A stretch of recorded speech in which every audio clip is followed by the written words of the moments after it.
ከኢንትራንስ ኤግዛም አንጻር በትምህርት ሚኒስቴር የሚሰጠውን ሪሚዲያል ኤግዛም ማለፍ በጣም ቀላል ነው። እንዴት ቀላል ሊሆን ይችላል ካላችሁ፣ ሪሚዲያል የተቀላቀላችሁ ተማሪዎች እነዚህን ሮድማፕ በትክክል ከተከተላችሁና ፊገር አውት ካደረጋችሁ ሪሚዲያል ኤግዛምን ማለፍ ከ12ኛ ክፍል ኢንትራንስ ኤግዛም አንጻር በጣም ቀላል ነው። ምክንያቱም የማሳያችሁን ሮድማፕ በትክክል ከመለሳችሁና ፊገር አውት ካደረጋችሁ በ2018 ዓ.ም የሚሰጠውን ሪሚዲያል ኤግዛም ማለፍ ለእናንተ በጣም ቀላል ነው የሚሆነው። ነገር ግን የማሳያችሁን ሮድማፕ በትክክል ካልተከተላችሁ በጣም ከባድ ነው የሚሆነው። ይህንን ሮድማፕ ለማግኘት እስከ መጨረሻው ድረስ አብራችሁን ቆዩ። ከመጀመራችን በፊት ግን ሰላም እንዴት ናችሁ? ለማታውቁኝ ፈንታውን ፀሐይ ይባላለሁ። በቋሚ ስራዬ የዩኒቨርሲቲ አስተማሪ ነኝ። በትርፍ ሰዓቴ ደግሞ ልክ እንደዚህ አይነት ተማሪዎችን ይጠቅማሉ የምላቸውን ኮንተንቶች በዚህ ዩቲዩብ ቻናል ክሬት አደርጋለሁ።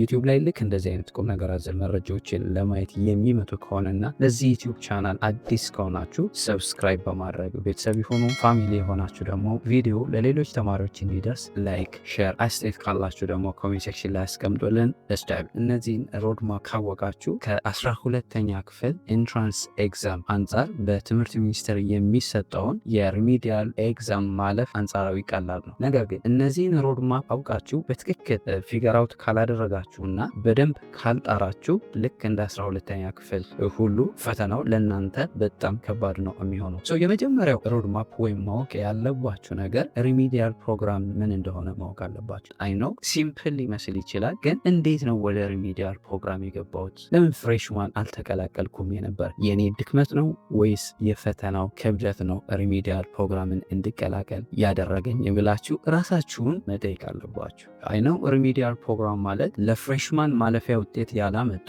ነገር ግን የተወሰነ ማሻሻያ ትምህርት ተሰጧቸው የውጤት መቁረጫ ተደርጎ የአቅም ማሻሻያ ፕሮግራም የተመረጡ ትምህርቶችን ተምረው ተፈትነው ወደ ፍሬሽማን የሚቀላቀሉበት ፕሮግራም አይነት ነው። ነገር ግን ለምንድን ነው ሪሚዲያል ፕሮግራም የተቀላቀላችሁ የሚለውን በደንብ ማወቅ አለባችሁ። ኢፍ የእናንተ ድክመት ከሆነ ሪሚዲያል ፕሮግራም ጆይን ስታደርጉ እነዛን ኢንትራንስ ኤግዛም ላይ ስትዘጋጁ የሰራችኋቸውን ስህተቶች ላለመድገም መጣር አለባችሁ ማለት ነው። ነገር ግን እነዛን ነገሮች ከደገማችኋቸው ድጋሜ ችግር ውስጥ ልትገቡ ትችላላችሁ። you have to figure out what's remedial። እነዚህ ነገሮች አንደርስታንድ ካደረጋችሁ በኋላ ሁለተኛው ስቴፕ ሪሚዲያል ፕሮግራምን ስትቀላቀሉ ኦብጀክቲቫችሁ ምንድነው ማድረግ የምትፈልጉት ሪሚዲያል ፕሮግራም ላይ? ኦብጀክቲቫችሁ በትምህርት ሚኒስቴር የሚሰጠውን ሪሚዲያል ኤግዛም አልፋችሁ ፍሬሽማንን መቀላቀል ነው አላማችሁ። ፍሬሽማንን ለመቀላቀል ግን መከፈል ያለበትን በኢንትራንስ ኤግዛም ዝግጅት ወቅት የሰራችሁትን ስህተት ሳትደግሙ ለሚመጣው በትምህርት ሚኒስቴር ለሚሰጠው ሪሚዲያል ኤግዛም እነዛን ስህተቶችና የእናንተን ጋፕ ደፍናችሁ ካልተዘጋጃችሁ ፍሬሽማንን ጆይን የማታደርጉበት ኦፖርቹኒቲ ይፈጠራል። አይኖ ፈተናው ምን እንደሚመስል ታውቁታላችሁ። በደንብ ብዘጋጅ እነዛን ስህተቶቹ ባልሰራ ፍሬሽማንን በቀጥታ ሪሚዲያል ፕሮግራምን ሳልቀላቀል ፍሬሽማንን እቀላቀል ነበር ብላችሁ እያንዳንዳችሁ ራሳችሁን ስትመረምሩ የምታገኟቸው ፖይንቶች አሉ። እነሱን ሚስቴኮች ባለመድገም የኦብጀክቲቫችሁን ወይም በሪሚዲያል ፕሮግራም የሚሰጠውን የትምህርት ሚኒስቴር ኤግዛም በደንብ ማለፍ ትችላላችሁ። አይነው አንዳንድ ሰዎች ለአጭር ጊዜም ቢሆን አላማቸው የግቢ ላይፍን ማየት ይሆን አለ። አንዳንዶቹ ደግሞ ኢቨን እንኳን ሪሚዲያል ፕሮግራምን ጆይን በማድረጋቸው ተቆጭተው ሪሚዲያል ፕሮግራም ላይ በደንብ ስኮር የሚያደርጉ ሰዎች አሉ። እናንተ በደንብ ስኮር ከሚያደርገው ውስጥ ከሆናችሁ በፊት የሰራችኋቸውን ስህተቶች አርማችሁ በትምህርት ሚኒስቴር ላይ የሚሰጠው ሪሚዲያል ኤግዛም በደንብ ራሳችሁን ማዘጋጀት አለባችሁ ማለት ነው። የሪሚዲያል ፕሮግራምን ፈተና አልፎ ፍሬሽማንን ለመቀላቀል ሪሚዲያል ላይ በደንብ ማጥናት አለባችሁ። አይነው ሪሚዲያል ፕሮግራም ላይ ሶሻል ሳይንስም ናቹራል ሳይንስም የምትማሯቸውን ትምህርቶች በደንብ ታውቋቸዋላችሁ። ካላወቃችሁ እነዚህ ናቸው። ነገር ግን እነዚህን ትምህርቶች እንዴት ነው ማጥናት ያለብኝ ካላችሁ ትምህርት ሚኒስቴር ከዚህ በፊት በ2017 ዓ.ም ለእያንዳንዱ ትምህርት ለሶሻልም ለናቹራልም ለእያንዳንዱ እያወጣው አፕዴትድ የሆነ ኮርስ አውት ላይን አለ።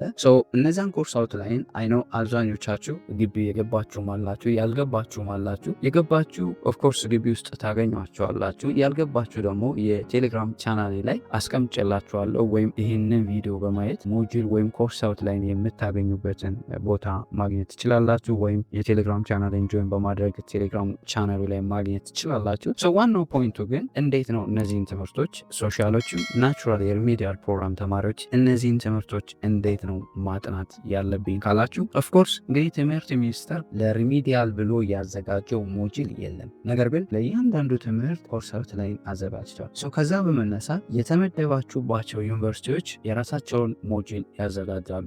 ያን ሞጁል ሲያዘጋጁ በትምህርት ሚኒስቴር ኮርስ አውትላይን መሰረት ነው የሚያዘጋጁ። ፐርሰናል ስለሆነ ሞጁል ማዘጋጀቱ ላይ ዩኒፎርም የሆነ አንዱ ዩኒቨርሲቲ ከአንዱ ዩኒቨርሲቲ የሚያዘጋጀው ሞጁል ስለሚለያይ you have to follow your course outline። ፈተናችሁ በትምህርት ሚኒስቴር ሲዘጋጅ ኮርስ አውትላይኑን ቤዝድ ያደረገ ስለሚሆን ኮርስ አውትላይኑን እያንዳንዱን ሰብ ቶፒክ እየተከታተላችሁ በኮርስ አውትላይናችሁ መሰረት መዘጋጀት አለባችሁ። ስትዘጋጁ እንደ ሪፈረንስ ኮርስ አውትላይናችሁ ላይ የሚያስቀምጠው ከ9 እስከ 12 ያሉ ቴክስት ቡኮችን ነው። ስታነቡ መጀመሪያ ሞጁሉን ታነባላችሁ ከኮርስ አውትላይኑ ላይ እያያችሁ። ሞጁሉ ላይ በደንብ አንደርስታንድ ካላደረጋችሁት እንደ ሪፈረንሱ መጠቀም ያለባችሁ ከ9 እስከ 12 ያለ ያነ ሰብ ቶፒክ ወይም ዩኒት ኮርስ አውትላይኑ ላይ የተቀመጠው ዩኒት የትኛው ከ9 እስከ 12 ካሉት ቴክስት ቡክ እንደሆነ ቼክ አድርጋችሁ እዛ ላይ በደንብ ሄዳችሁ ማንበብ ይኖርባችኋል ማለት ነው። ምክንያቱም ፋይናሊ ትምህርት ሚኒስቴር ኤግዛሙን ሲያወጣ በኮርስ አውትላይኑ መሰረት ሆኖ ስለሚያወጣ እንዳትሸወዱ። ቤዚካሊ ከቨር ማድረግ ያለባችሁ እያንዳንዱን ትምህርት በኮርስ አውትላይኑ መሰረት ነው። እንደ ሪፈረንስ ከ9 እስከ 12 ያሉትን ቴክስት ቡክ በመጠቀም ማንበብ ትችላላችሁ ማለት ነው። እነዚህን ነገሮች በማድረግ ሪሚዲያል ፕሮግራም ምን እንደሆነ ሪሚዲያል ፕሮግራም ስትቀላቀሉ ኦብጀክቲቫችሁን ሴት ካረጋችሁ የሪሚዲያል ፕሮግራም ትምህርቶችን እንዴት ማንበብ እንዳለባችሁ ካወቃችሁ ወደ ፍሬሽማን ማለት ሬላቲቭሊ ከኢንትራንስ ኤግዛም አንጻር በጣም ቀላል ነው። ምክንያቱም ኦልሬዲ ግቢ ውስጥ ነው ያላችሁ። ለፈተናው ከመዘጋጀት ውጭ ሌላ ዲስትራክሽን አንጻራዊ ስለማይኖርባችሁ በደንብ ከተዘጋጃችሁ ታይማችሁን በደንብ ማኔጅ ካደረጋችሁና ዩኒቨርሲቲ ውስጥ የሚሰጣችሁን ክላስ ፕሮፐርሊ በደንብ ከተከታተላችሁና ራሳችሁን ካዘጋጃችሁ ወደ ፍሬሽማን የማትቀላቀሉበት ምንም አይነት ምክንያት የለም። እንግዲህ የተለያዩ መረጃዎችን እኛም ከዚህ በኋላ በዩቲዩብ ቻናላችንም በቴሌግራም ቻናላችንም ስለምናሳውቅ መጠየቅ የምትፈልጉትን የቴሌግራም ቻናላችን ላይ ኮሜንት በማድረግ መጠየቅ ትችላላችሁ። ዩቲዩብ ቻናላችን ላይም በቪዲዮዎቹ ኮሜንት ላይ መጠየቅ ትችላላችሁ። እኛ የቻልነውን ያክል ለመርዳት ዝግጁ ነን። ከወዲሁ የገባችሁም ገና ያልገባችሁም የሪሚዲያል ፕሮግራም ተማሪዎች ካሁኑ ቅድመ ዝግጅት አድርጋችሁ ወደ ፍሬሽማን ፕሮግራም እንድትቀላቀሉ ካሁኑ ዝግጅት ማድረግ ይኖርባችኋል። ግቢ ያልገባችሁ ግቢ እስክትገቡ አትጠብቁ። እንዳልኳችሁ ኮርስ አውትላይኑን የኛ ቴሌግራም ቻናል ላይ ማግኘት ትችላላችሁ። ኮርስ አውትላይኑን ቤዝድ አድርጋችሁ የምትማሯቸው ትምህርቶች ከ9 እስከ 12 ስለሆኑ እነዛን ኮርስ አውትላይን ቤዝድ አድርጋችሁ በማንበብ ካሁኑ ዝግጅት ማድረግ ትችላላችሁ። አይሆፕ በደንብ ጠቃሚ እንደሆነ ተስፋ አድርጋለሁ። ጠቃሚ ሆኖ ካገኛችሁና ለሌሎች ይጠቅማል ብላችሁ ካሰባችሁ ሼር በማድረግ ለሌሎች ተማሪዎች እንዲደርስ አድርጉ። ቪዲዮን ላይክ አድርጉ። ተደራሽነታችን ለሌሎች እንዲሰፋ ያደርገዋል። አስተያየት ካላችሁ ኮሜንት ሴክሽን ላይ አስቀምጦልን። ለተጨማሪ መረጃ የቴሌግራም ቻናላችንን ሊንክ ዲስክሪፕሽን ላይ ያገኙታል። ጆይን ያድርጉ። በሌላ ጠቃሚ ቪዲዮ እስክንገናኝ ለሀገራችን ሰላም፣ ፍቅር፣ አንድነት ይስጠን። ፔስ